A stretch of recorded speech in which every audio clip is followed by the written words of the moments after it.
ये question JEE advance 2025 में paper 1 में पूछा गया क्वेश्चन है। क्वेश्चन क्या कह रहा है, considering ideal gas behaviour the expansion work done in kilojoule when 144 gram of water is electrolyzed completely under constant pressure at 300 Kelvin is। Question क्या कह रहा है, आपको वर्क डन निकालना है जब 144 gram of water completely electrolysed होता है, और ये आइडियल गैस बिहेवियर जैसा जिसको हम कंसीडर करेंगे। तो चलिए बनाते हैं। तो पहले आपको क्या दिया गया है, यहाँ पे मास दिया गया है वाटर का। तो मास से हम मोल निकाल सकते हैं। मोल इक्वल टू क्या हो जाता है, given mass by molar mass. ठीक है, किसका निकालना है मोल आपको, H2O का। तो आपको कितना दिया गया है, 144 ग्राम, और H2O का कितना होता है मोलर मास, 18 ग्राम पर मोल। तो यहाँ ग्राम से ग्राम कैंसिल हो जाएगा, और इसको अगर आप कैलकुलेट कर लोगे तो ये आपका आ जाएगा 8 मोल। ठीक है, ये हो गया 8 मोल।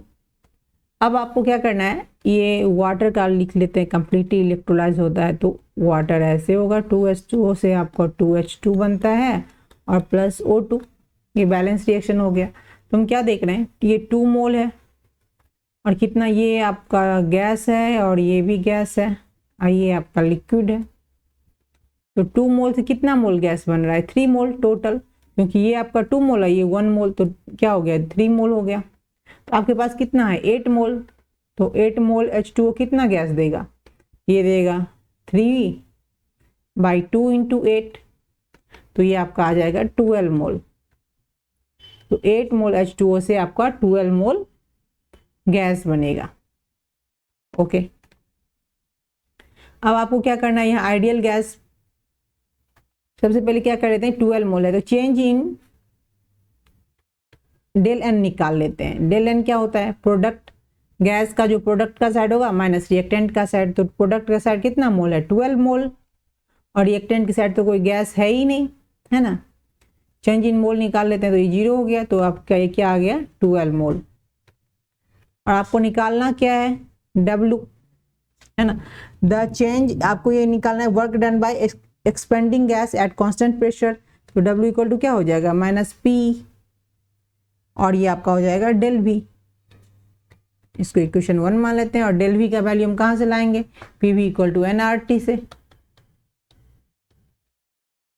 डेल V करना है तो ये अगर आप इसको डेल V कर लेते हो तो ये क्या हो जाएगा, डेल nRT/P। इसीलिए मैंने यहाँ डेल n का वैल्यू यहाँ पे निकाला है। तो ये डेल n का वैल्यू आप यहाँ पे पुट कर सकते हो, तो ये आपका क्या आ जाएगा, -P, और डेल V का वैल्यू कितना है, डेल n, ये आ जाएगा आपका डेल nRT/P। तो ये आपका हो जाएगा कैंसिल, और ये आपका आ जाएगा माइनस डेल nRT। अब यहीं पे ये वैल्यू पुट कर दीजिए।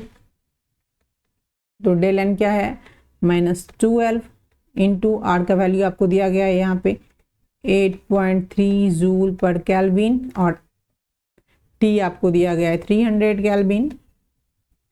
केल्विन से केल्विन क्या हो जाएगा, कैंसिल हो जाएगा। ये आपका यहाँ पे क्या है, ये आपका यहाँ पे मोल दिया होगा ना, मोल यहाँ पे भी है और यहाँ पे भी एक मोल है ना, ये, तो ये मोल से मोल भी कैंसिल हो जाएगा। और इसको अगर आप टोटल कैलकुलेट कर लोगे तो ये आपका आ जाएगा -2980 जूल। आपको किलो जूल में निकालना है ना, 1000 से क्या कर दीजिए, डिवाइड कर दीजिए, तो ये आपका आ जाएगा -2.88 किलो जूल।